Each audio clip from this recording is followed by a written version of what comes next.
Hello everyone, Nostalgia925 coming at you with another explaining Pokemon evolution video.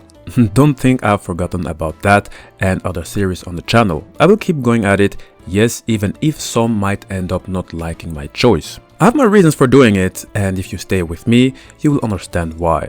But first, if you'd allow me, let me clear my heart by crying a little bit by replying to a particular comment and explaining Eken's and Arbok evolution live video. I'm sorry, I need to get a grip. The comment says the following: "Yeah, not here for Pokemon. We got a lot of Poketubers already unsubbed." How dare you? How dare you do this to me? The author continues with the following: "Pokemon is already milked dry. Heck, there's a guy that literally made a whole new region in his YouTube videos. Digimon got no quality YouTubers, not even this one." I'm not a quality Digimon YouTuber. Alright guys, enough fun here. Today I'd like to make someone happy. That person goes by the name Karakat Kitsune, who sent me a message on my Patreon page. Because yes, I still read comments, also those in my Patreon page. Katsune asked the following: "For your next explaining Pokemon video, you should talk about Paras and Parasect." For you, I will do just that. It'll be my greatest pleasure and I hope I won't disappoint you, so let us talk about Paras.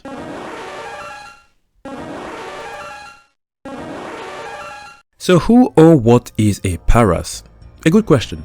I remember when I first saw it, I was intrigued. A bug, grass type Pokemon that looks like a crab with mushrooms on its back? Not a combination you see every day.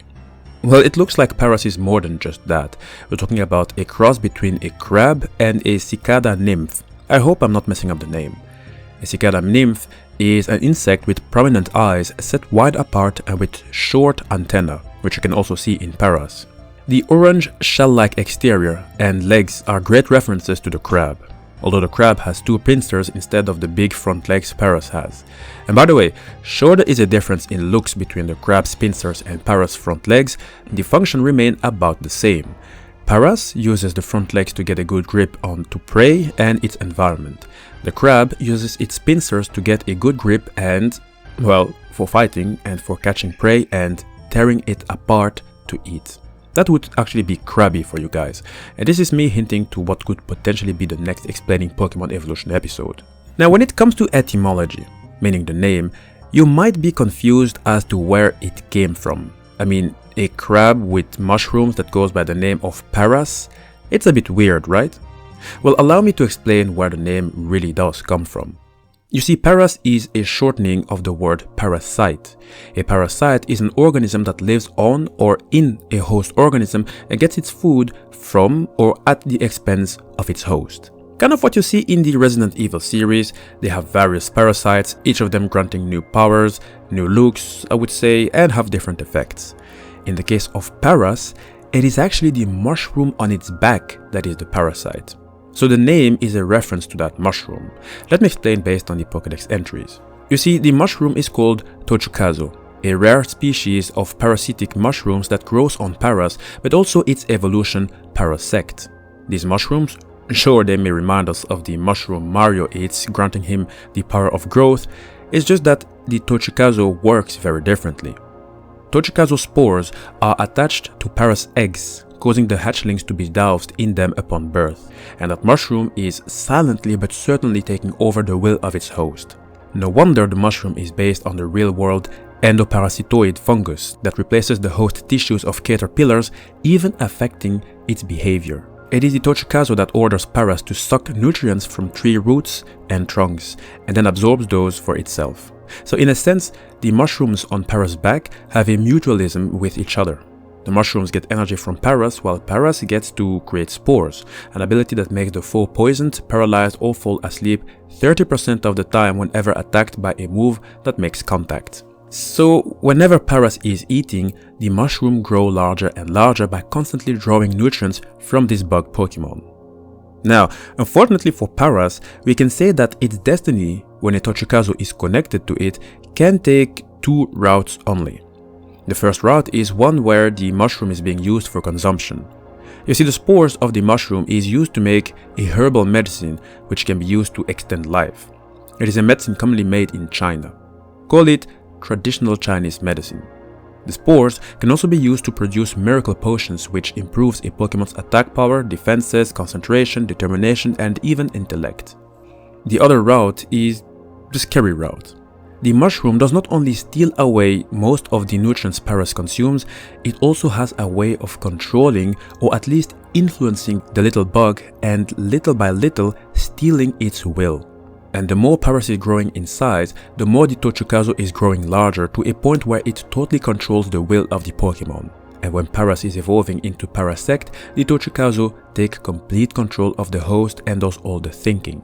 In fact, the Pokédex entry of Ultra Sun and Ultra Moon claim that the bug is mostly dead, with the mushroom on its back having become the main body. You chop off the mushroom, the bug won't even move.